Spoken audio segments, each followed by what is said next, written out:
Philippines, a country in Southeast Asia known as one of the most disaster-prone countries in the world.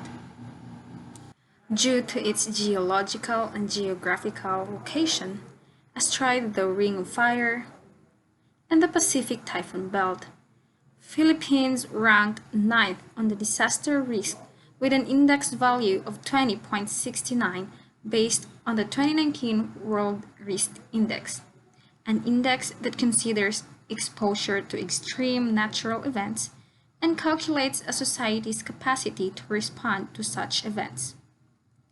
Among these hazards common in the Philippines include earthquakes, volcanic eruptions, tropical cyclones, floods, and landslides. In all the world, the Philippines is one of the countries most prone to tropical storms, with an average of about 20 typhoons per year as per the Philippine Atmospheric, Geophysical, and Astronomical Services Administration or PAGASA, the National Meteorological and Hydrological Services Agency of the Philippines. And there's about 6 to 9 typhoons making landfall per year since 1970. Several of the most devastating typhoons that struck the country includes Pablo, Frank, Uring, Rusing, Yolanda, and Sendong. Linked with these hazards are the numerous recorded events of landslide and flood.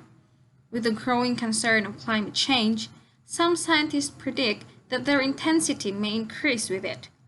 Moreover, regardless of any increase in intensity or frequency, their effects are likely to be exacerbated by the Philippines' rapidly growing population, its localized environmental degradation, and other socio-economic conditions that may lead to disaster, as disasters are multidimensional.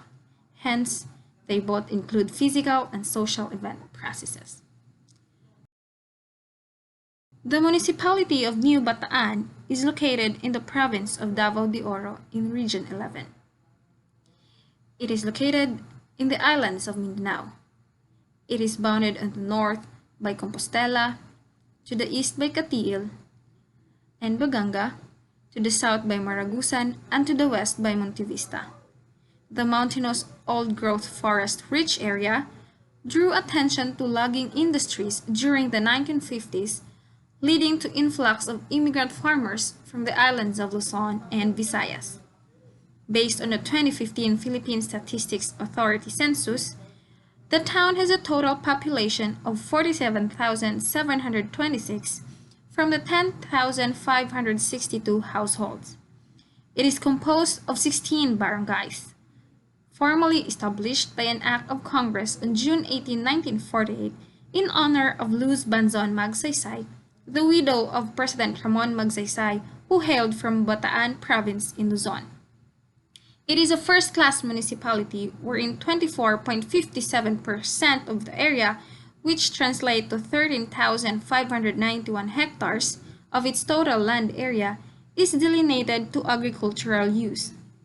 It is therefore a highly agricultural town where half of its active population and most people rely on farming, and others engage in teaching, government work, and private work as reflected in the municipality's comprehensive land use plan in 2010.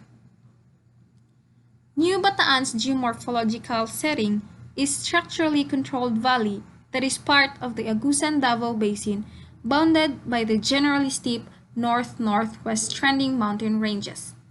Its rugged terrain with highly fractured rocks is drained by the upstream tributaries of Agusan River. This river system is characterized by the large meandering stream channel and wide floodplains resulting from the convergence of several rivers that flows northwards towards the province of Agusan del Norte and Agusan del Sur. Ultimately, this river empties its load to Butuan Bay. This steep topography is highly prone to landslide, which gets transported to the rivers carrying eroded materials downstream to the plains of New Bataan. As observed on the topographic maps, Sitio Andap, New Bataan, sits on a 6-kilometer wide valley and is specifically located on an alluvial fan at the mouth of a drainage network surrounded by steep mountain slopes. Underlying geology shows the alluvial deposits composed of cobble to several boulder-sized rocks naturally scattered around these plains, denoting that these material are transported. Built-up areas in the barangay covers 96 hectares. Many of the residential houses of indigenous people, formal settlers, and marginalized sectors are made up of lightweight materials.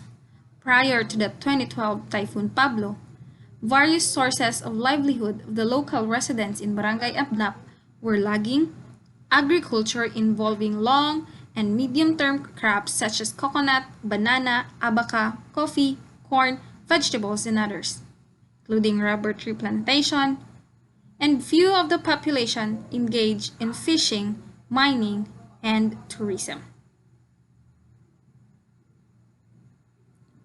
On December 4, 2012, Typhoon Bofa, a Category 5 nicknamed Pablo, struck the Philippines.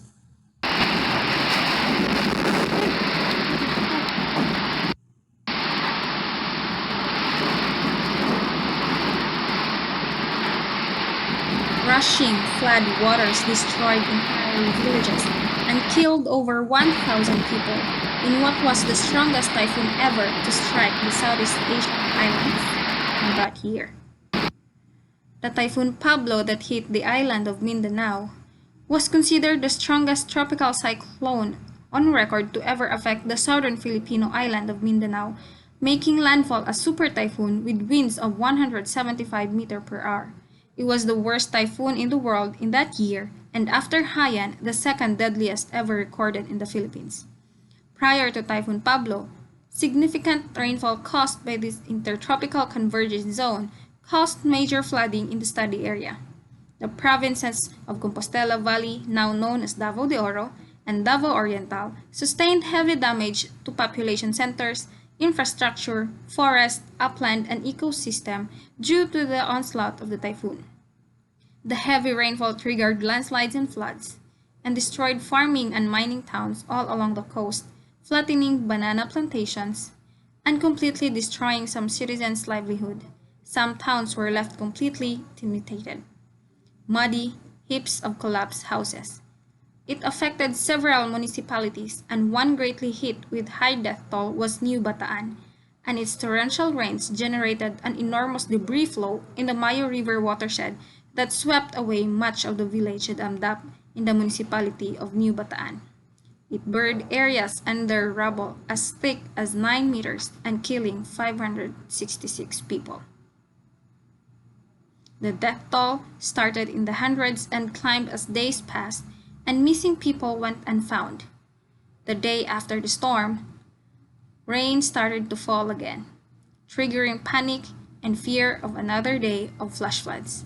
The fear, as well as the effects of the storm, would continue for years.